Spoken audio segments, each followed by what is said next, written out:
दोस्तों, कई बार ऐसा अवसर आता है हम सबके जीवन में कि आपको अचानक कोई सरप्राइज मिल जाए। कोई आपका दोस्त, कोई आपका भाई, कोई आपका रिश्तेदार, कोई भी अचानक से आपके यहाँ प्रकट हो जाए, आ जाए या फोन कर दे कि मैं आ रहा हूं आपसे मिलने। कितनी खुशी होती होगी आप लोगों को। क्या होता है क्या नहीं आप लोग जरूर बताइएगा, लेकिन मुझे तो बहुत खुशी होती है जब कोई ऐसा अप्रत्याशित, जैसे हम कल्पना के परे की चीजें कह रहे हैं।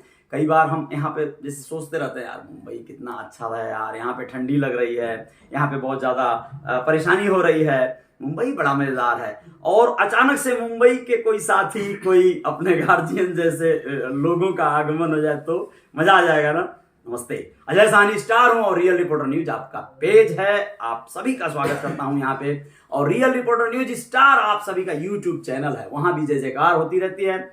आज मैं आप लोगों को बताना चाहूंगा कि हमारे स्टूडियो पे रियल रिपोर्टर न्यूज वाले ऑफिस पे और रियल स्टार रिकॉर्डिंग स्टूडियो वाले ऑफिस पे गोरखपुर में आए हैं आदरणीय भैया श्री राकेश मल्लाह जी। स्वागत है भैया। नमस्कार। नमस्कार सभी मेरे प्रिय भाई, दोस्तों, मित्रों, मेरे सारे के सारे गोरखपुर के परम आदरणीय मित्र, सारे रिश्तेदार, सभी लोगों को दिल से नमन। सबसे पहले तो मैं राकेश भैया के बारे में अपना पर्सनल व्यू दे दूं, आप लोगों को बता दूं। राकेश भैया को हम लोग गार्जियन जैसे देखे हैं, पाए हैं, महसूस करते हैं और हमेशा करते रहेंगे। मैं तो, मेरे लिए बड़े भाई जैसे हैं। मुंबई में जहां मैं रहता हूं ना, मीरा रोड में, मतलब 1 किलोमीटर की दूरी भी नहीं है जहां भैया रहते हैं। मतलब मैं पैदल अपने घर से टहलते हुए इनके घर जाके खाना खा के भाभी के हाथ का चला आऊंगा। ये स्थितियां, और भाभी वैसे भी बुलाती रहती हैं अक्सर, घर पे खाना वाना होता रहता है उनके हाथ का, मतलब लजीज खाना। कई बार हम लोग पूरा घर भर जाके खा के आते हैं। ये है हम लोगों का रिश्ता। तो बड़े भाई जैसे हैं। कभी भी कोई दुख तकलीफ हुआ इन्हीं से पहले कहता हूं, क्योंकि मेरे सबसे नजदीक ये हैं। तो मैं आप लोगों को बता दूं कि ये समाज में इनकी जो छवि है वो बताना चाहूंगा। विगत दिनों भैया मैं देखा था, आप बड़ा अच्छा गतिविधि रहा। मैं चूंकि मुंबई में ही था उस समय, लेकिन कुछ पारिवारिक अपनी जो स्थितियां थी, किरण की तबीयत ठीक नहीं थी, लेकिन वहां पे निषाद बड़ा अच्छा सम्मेलन हुआ, पारिवारिक सम्मेलन। वो कैसा था? बड़ा अच्छा रहा, बड़ा सफल रहा। उसमें आप बड़ा बढ़ चढ़ के, भाभी, बच्चे, सभी लोग शामिल हुए थे। बड़ा अच्छा लगा, बताएं आप। बोलिए। जी बिल्कुल। बेसिकली देखिए, मैं मुंबई से ही पड़ा हूँ जी। और तकरीबन 50 साल से हमारा पूरा परिवार वहीं रहता है। यहाँ गांव आपका कौन सा है? यहाँ गांव गोरखपुर 69 से तकरीबन 7-8 किलोमीटर भीटी खोरिया जी। बाबूजी का नाम बता दीजिए आप। स्वर्गीय बाबूजी बड़े सम्मानित शख्सियत थे। और जी, मुंबई में उनको भगत जी के नाम से जाना जाता था। लालमन भगत जी, लालमन कपूर, लाला भगत, लाले लाला भगत जो है भगत, लोग कहते थे कई प्यार तरीके से। हाँ, से जी लोग जी जी उनको प्यार से, और काफी सामाजिक थे। बहुत और सामाजिक। वही सामाजिकता कहीं ना कहीं मेरे में आई है। और मैं भी कॉलेज की लाइफ से ही हम लोग ने कई तरह के सामाजिक कार्यों में बढ़ चढ़ के हिस्सेदारी ली है, बात की है। तो उसी की तहत ही लोग हमें जानते हैं, सम्मान देते हैं, आदर करते हैं, और हम भी लोगों का उतना ही तहे दिल से आदर करते हैं। बहुत आप रिस्पेक्टेड हैं। और आप लोग बता दो दोस्तों, भाभी जी जो हैं श्रीमती हेमलता मल्लाह जी, आप लोगों को बता दें, फेसबुक पे उनको बहुत सारे लोग जानते हैं, फॉलो भी करते हैं। भैया श्री राकेश मल्लाह और भाभी जी श्रीमती हेमलता राकेश मल्लाह। आप लोग बताएं कि आप लोगों के 2 बेटियां हैं, दोनों बहुत ज्यादा हाई एजुकेटेड हैं, बहुत पढ़ी लिखी हैं, पढ़ भी रही हैं। बड़ी बेटी क्या पढ़ाई की है भैया? उन्होंने तो ग्रेजुएशन किया है, एमबीए उनको अभी भी करना है। ओके। लेकिन अपने कर्मठा के दम पे आप समझ लीजिए पिछले 10 साल से वो मार्केट में एचआर के रूप में काम कर रहे हैं। और बड़ी गर्व की बात है कि अपने समाज की एक लड़की है, बिटिया है जी, जो दुनिया के सबसे बड़े बैंक जेपी मॉर्गन में एचआर के रूप में काम करती है। क्या बात। और बहुत फख्र महसूस होता है। और जी, आप लोगों के परवरिश का, आप लोगों के शिक्षा दीक्षा का वो जो है सारा परिणाम है। और छोटी बिटिया क्या? छोटी बिटिया ने लॉ ग्रेजुएशन कंप्लीट किया है, वकालत की पढ़ाई कंप्लीट की है, और साथ साथ में उन्होंने सीएस के प्रोफेशनल का फाइनल एग्जाम भी दिया। तो मान लीजिए उनके पास में 2 डबल ग्रेजुएशन हो जाए। वाह, क्या बात है। बेटा जो है आदित्य मल्लाह, क्या बात है, शानदार, एकदम जानदार बेटा। क्या, कौन सी क्लास में है? 9th स्टैंडर्ड में है और उसको आर्मी के लिए काम करना है। तो उसके लिए पढ़ाते रहते हैं। वाह वाह, बहुत खूब, बड़ा क्रिएटिव बच्चा है, बड़ा प्यारा है। आप लोगों को बता दें दोस्तों कि भैया की पढ़ाई लिखाई शिक्षा दीक्षा चूंकि मुंबई में हुई है, चूंकि बचपन से ही आप वहां रहे हैं,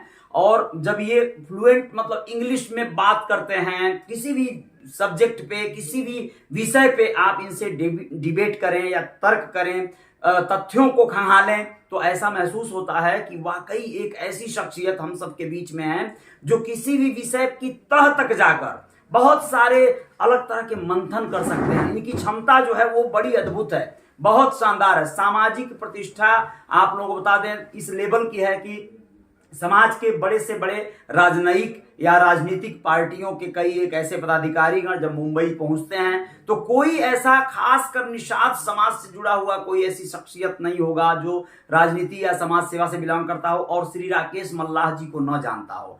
तो भैया थोड़ा सा वहां का बताएं आप, जैसे कि बचपन से लेके अभी तक का आपका क्या जैसे कार्यशैली रही, और समाज के प्रति जैसे समाज से कुछ मतलब एक होता है ना कि क्या मिला, आपने क्या मतलब महसूस किया, समाज किस तरह से सपोर्ट करता है या नहीं करता है, और आगे क्या अभी चल रहा है आपका, जरा बताएं दोस्तों। देखिए ऐसा है कि आप सभी लोग जानते हैं कि हमारा जो समाज है वो आर्थिक और सामाजिक रूप से बहुत ही पिछड़ा है। बिल्कुल। और इस कड़ी को अगर थोड़ा सा हम पीछे जाएं तो हमारे जो बाबा जी थे, हमारे दादाजी जी, वो 1960 के पहले दशक में पहले चले गए बर्मा। अच्छा।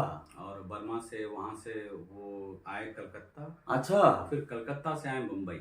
ओके। और ये सारा सफर उन्हें करीब साल 1.5 साल के अंदर पैदल ही किया था। Oh my God. मतलब हमारी घर की स्थिति उतनी अच्छी नहीं थी। हाँ। और जैसे कि आम निशा समाजों में है होता है जी जी जी कि मजदूरी करके जीवन बसर करना। हाँ, जी, तो जी, वो एक बहुत ही संघर्ष वाला माहौल था उस वक्त मेरे ख्याल से। मैं तो उसमें नहीं था, लेकिन जो हमारे पिताजी और दादाजी बताते हैं, बताए थे अभी तो फिलहाल जी जी हैं जी बिल्कुल। तो वो से पता चला कि मतलब वो बहुत ज्यादा संघर्ष किया।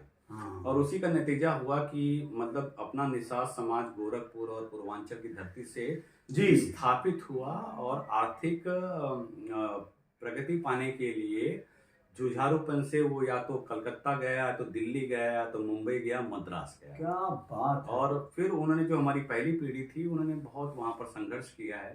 और उस संघर्ष का नतीजा हुआ कि दूसरी पीढ़ी को थोड़ा सा वहां पर अपना हक जमाने के लिए, वजूद करने के लिए मौका मिला। जी, जी, और हम तीसरी पीढ़ी कुछ पढ़ लिख के थोड़े से आगे बढ़ के आए। जी हाँ जी हाँ। और अब हमारी चौथी पीढ़ी है जो अब वहां से विस्थापित होकर के अलग अलग शहरों में, अलग अलग देशों में हाँ मतलब क्या बोलते हैं अपना पैर जमाने का हाँ प्रयास कर रही है। और जमा चुकी है। मैं आया था हमारे दीदी के लड़की की शादी थी। अच्छा जी। अच्छा। फैमिली फंक्शन में कल मैं शरीक हुआ था जी जी, जी। और बड़ी खुशखबरी वाली बात है कि देखिए मेरा वो जो भांजा है वो न्यूयॉर्क में एमटेक कर रहा है और फाइनल एग्जाम न्यूयॉर्क में। क्या बात है, वाह। तो ये बहुत बड़ी बात है और बहुत फख्र लगता है कि भाई अपने समाज के बच्चे भी अब दुनिया के लोगों के साथ में कदम ताल करने की तैयारी में लग गए हैं। और ये हमारे उस पहले पीढ़ी के संघर्षों का ही नतीजा। जी भैया, मैं आप लोगों को बता देना चाहता हूं दोस्तों, युवा साथी बहुत सारे इस वीडियो को देखेंगे, मैं जानता हूं, चूंकि युवाओं के कहीं ना कहीं हम लोग दिलों पे थोड़ी सी दस्तक तो जरूर दे लेते हैं। भैया मैं बताना चाहूंगा कि बहुत से दोस्त मित्र अभी भी जैसे हमसे कहते हैं, चर्चाएं भी करते हैं कि क्या किया जाए रोजगार को लेके, बेरोजगारी बहुत है, समस्याएं बहुत हैं, कुछ आप लोग सजेस्ट कीजिए, कुछ राय दीजिए। तो मैं आप लोगों को राकेश मल्लाह जी का जो जीवन शैली रहा है, इनका जो जीवन रहा है वो इस तरह का रहा है कि इन्होंने हमेशा लीक से हट के कुछ किया, कुछ ऐसा किया जो हमेशा से मतलब स्मार्ट वर्क में आया। इन्होंने अपनी शिक्षा दीक्षा का, अपनी पर्सनालिटी का सदुपयोग ऐसे कार्य में किया जहां पर व्यक्ति अपने आप को बहुत आगे बढ़ा सकता है। मैं आपको बता दूं एक छोटी सी बात, मुंबई का जब जिक्र आता है तो आमतौर पे हम लोग जो लोग निषाद हैं, परिवार हैं, साहनी हैं, ऐसे तमाम हम लोग जो समाज से, गांवों से उठ के गए हैं, वहां पे मजदूर वर्ग में जो लोग आते हैं, जो लोग मजदूरी करते हैं, नॉर्मल सामान्य कार्य करते हैं, वो लोगों का रहन सहन रहना जहां होता है वो सामान्य चालियों में बहुत सारी मकानें होती हैं। आप लोग समझ सकते हैं मेरे बातों को, अन्यथा कोई नहीं लेगा। स्लम एरिया को चाली बोलते हैं मुंबई में, जो झुग्गी बोलते हैं दिल्ली में। आप लोगों को बता दें कि वो एक आपके दिमाग में याद आएगी अगर आप मुंबई गए हैं और चाली में आपने स्टे किया है, रहा है अपने पिता, अपने चाचा, अपने परिजन या रिश्तेदार के साथ, तो आपको उस वहां की चालियां याद आएंगी।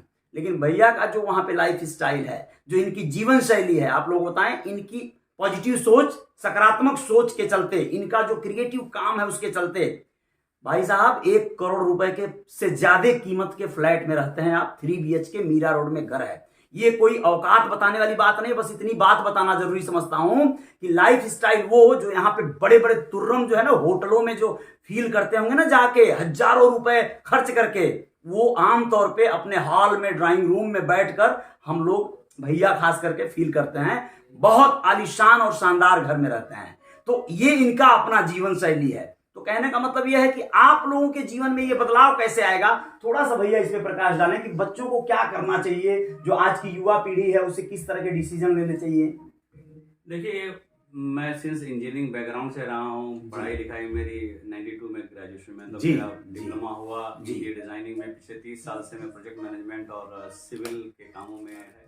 ये बात अलग है कि पिछले 3 साल से हम क्रिप्टो के इंडस्ट्री में भी हाथ आजमा रहे हैं और उसमें भी आगे बढ़ने की कोशिश कर रहे हैं, नई टेक्नोलॉजी को सीख रहे हैं और लोगों को सिखा रहे हैं। बदलती हुई दुनिया और समय के साथ चल रहे हैं, चलना बेहद जरूरी है। और कहीं ना कहीं देखिए, जैसे अभी अजय भाई ने हमारे बताया कि हम चाली में रहे, तो यस, मैं भी चाली में रहा हूँ। हमने करीब 25 साल अपना शुरुआती का जीवन चालियों में ही बिताया है। जी। और वो कहीं ना कहीं दिल में घुटन महसूस होती थी कि इससे निकल के बाहर जाना है। जी हाँ, जी। इससे निकल के बाहर जाना है, तो ये तभी पॉसिबल हो जब आप कड़ी मेहनत करने के लिए तैयार हैं और नए चीजों को सीखने के लिए तैयार हैं और थोड़ा लीक से हटकर काम करने के लिए तैयार हैं। बिल्कुल। देखिए, पूरे भारत में बहुत सारे लोग हैं जो गवर्नमेंट के प्रिपरेशन के लिए तैयारी करते हैं। हाँ जी, हाँ जी। मैं उनको डिस्करेज नहीं करना चाहता, लेकिन गवर्नमेंट आपको कितना जॉब देगी?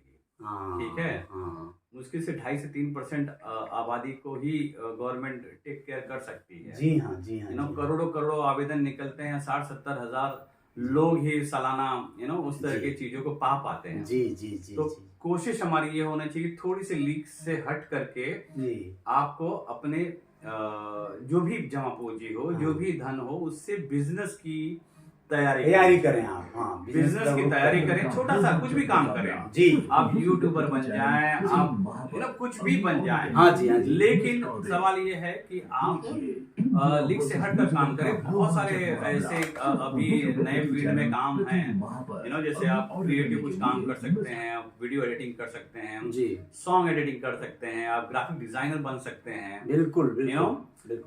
यस, 25-30 साल पहले डॉक्टर, इंजीनियर, लॉयर बनने का हमेशा हर माता पिता जी का सपना रहा हो, लेकिन इसे लीक से जरा हट के कर काम, क्योंकि इन सब कामों के अंदर बहुत ज्यादा कंपटीशन है। बहुत लोग इंजीनियर बनना चाहते हैं, बहुत लोग डॉक्टर बनना चाहते हैं, बहुत लोग नीट की एग्जाम देना चाहते हैं।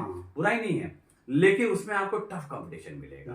लेकिन अगर आप लीप से हट करके कुछ ऐसा करेंगे कि जो आपके अंदर आप ही रहेंगे, दूसरा कोई नहीं है, तो उसमें सफलता भावनाएं बहुत ज्यादा बढ़ जाएगी, प्रबल बन जाती। जी हाँ, जी। ठीक है, बहुत बहुत धन्यवाद, बहुत बहुत शुक्रिया भैया, बहुत बहुत आभार आपका। क्योंकि आप मुंबई से कल ही अभी आए यहाँ और कल ही वापस फिर चले जाएंगे। भाभी जी भी आई हैं, संयोग से मतलब अभी यहाँ पर नहीं आगमन हो पाया, क्योंकि कोई तैयारी नहीं थी और हम लोगों की मुलाकातें होंगी ये निश्चित नहीं था। क्योंकि मुलाकात होने के कारण बन गए श्री जोगेंद्र साहनी जी, हम सब की बात वाले रिपोर्टर साहब जी।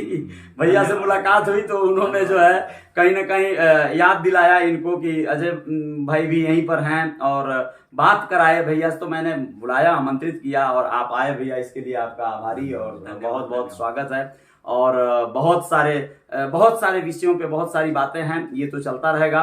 लेकिन बस ये जान लीजिए आप लोग कि हम लोग चाहते हैं कि समाज के बीच से निकलकर बहुत सी प्रतिभाएं, बहुत से हुनरमंद लोग समाज का नेतृत्व करें, दिशा और दशा बदलने के लिए हर हाल में सतत प्रयास करें। खास करके जो लोग बहुत सीधे साधे सामान्य जीवन जी रहे हैं, उनके जीवन शैली को बदलने में क्या ज्यादा इंपॉर्टेंट हो सकता है, क्या विशेष हो सकता है, इन सब विषयों पे विचार अपना प्रकट करते रहें। तो श्री राकेश मल्लाह जी उसी में से एक, समझिए कि एक शख्सियत के रूप में जाने जाते हैं, पहचाने जाते हैं, कि जिन्होंने समय समय पे अपने विचारों से ओतप्रोत किया है, समाज के हर वर्ग को प्रभावित किया है और करते रहेंगे।